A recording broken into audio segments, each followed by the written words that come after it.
phone মাতি আনছি পলাশটা যাম পইচা আনি আহিলো আর পিছত পলাশটা গেলো দেখা গেলো পইচা ললাম 500 কোনবা বলে দিচ্ছি তাক মই তাক থৈ যাম কি কয় জাল কেইটা চাই মই কৈছো মই নাযাওঁ যাওঁ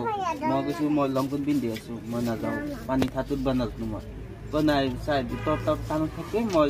যাম দে গেলাক মই দূৰত আছো ওই আম গাছ আছে ততি বহি আছো পিছত ঠিক আছে যাই পেলাই পাতি পেলাই আহত টাইমত সি কৈ আছে মামা বাছো দুবাৰ বাছো মই দাউৰি গেলো যাওয়ার পিছত সি যাও দুইবার ধাপড়ে মারি তার তলত গেছি আর বেশি পাওয়া না পিছত মই উপায় নাপায় বৰডাক ফোন মাৰছো বৰডাক ফিনিক লৈ গেছি ফিনি যাই ফেলে তুতি গেছি তার কোনবা গেছি বহুত মানুষ আজি প্রায় 12 বজাত আমার তুলসীবাড়ির যুৱক এজনে বিলত মাছ মাৰিবলৈ যায় আৰু 12:30 বজাত আমি খবৰ পাওঁ যে পানীত ডুবি আছে তাৰপিছত আমি দাঁড়াদাঁড়িকে যাই কেইজনমানে পানীত যাই তেওঁক উদ্ধাৰ কৰে যদিও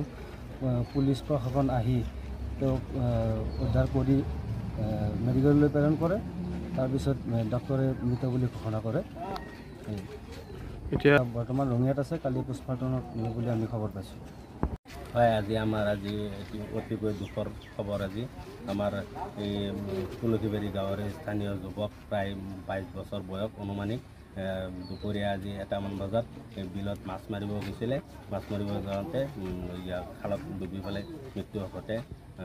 নাম আছিল আনোৱাৰ হুছেইন অতিকৈ ভাল ল'ৰা আছিল আৰু স্বভাৱ চৰিত্ৰ ভাল আছিল আমাৰ তুলসীবাৰী যুৱ সংঘৰ সক্ৰিয় সদস্য আছিল আমি মৃতকৰ পৰিয়াললৈ তুলসীবাৰী যুৱ সংঘৰ তৰফৰ পৰা